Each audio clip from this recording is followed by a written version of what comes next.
محترم معززین اور سرداران، اتنی سختیاں سہ کر، اتنے غم اٹھا کر اوس کی آبائی سرزمین کو چھوڑ کر ہم نے اس علاقے کی طرف ہجرت کیوں کی؟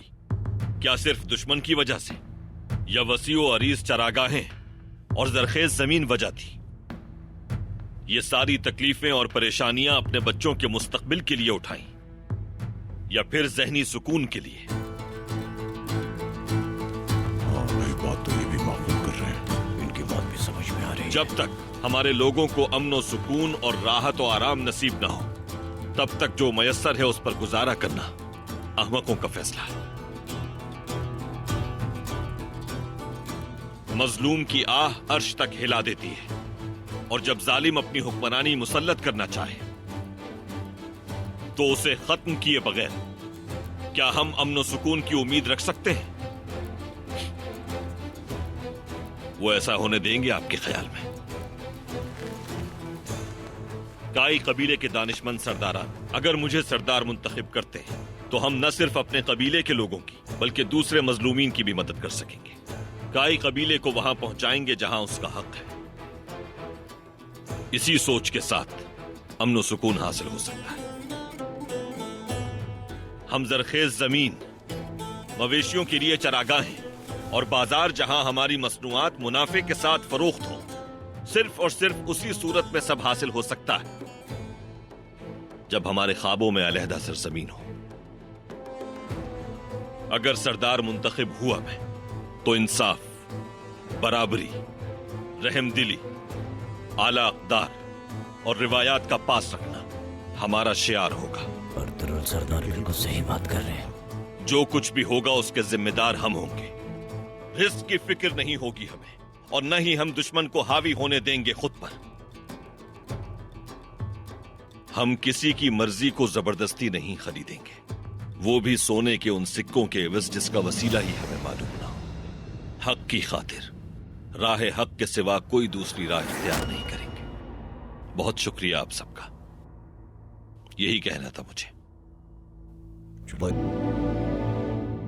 جس کے خواب نہ ہو اس کا کوئی مستقبل نہیں ہوتا گندوکتو بھائی۔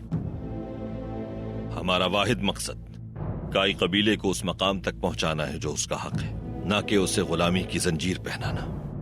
میری بات یہاں تمام ہوئی۔ یہ بات یاد رہے، سرداری حاصل کرنے کے لیے اس دشمن سے ہاتھ ملا لینا جس سے ہمیشہ ہم نبرد آزما رہے، اسی روش نے نقصان پہنچایا ہے ہمارے قبیلے کو۔ سرداری کے لیے غیر قانونی اور غیر اخلاقی طریقہ منتخب کر کے قبیلے کی باغ ڈور خود دشمن کے ہاتھوں میں سونپ دی ہے آپ نے۔ انشاءاللہ آپ کی فراست مستقبل میں بھی آپ کی رہنمائی کرے گی۔ میں اب یہاں مزید قیام نہیں کر سکوں گا۔ نیا سردار آپ سب کو مبارک ہو۔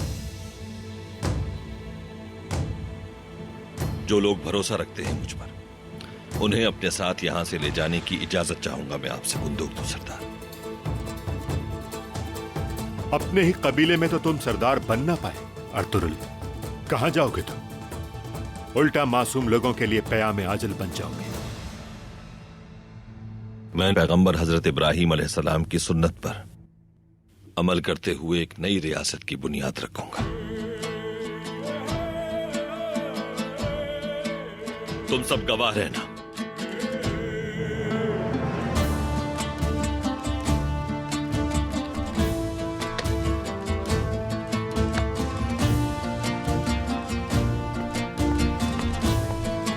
السلام علیکم۔ وعلیکم السلام۔ کل ہم سفر اختیار کریں گے اپنے ہم نوا لوگوں کے ساتھ۔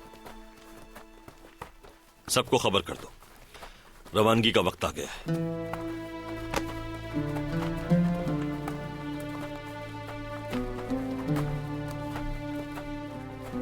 دل چھوٹا مت کرنا، ہمت رکھنا۔ عظیم فتوحات چھوٹی چھوٹی ناکامیوں سے وجود میں آتی ہیں۔ وقتی شکست آنے والی فتح کی نوید لے کر آتی ہے۔ اس راہ پر شکست کھوڑتا ہی اصل فاتح ہوتا ہے۔ رب کا فرمان ہے کہ تمہاری حیات تمہاری منشا کے تابع ہے، وہی جانتا ہے کہ تمہارے حق میں کیا بہتر ہے۔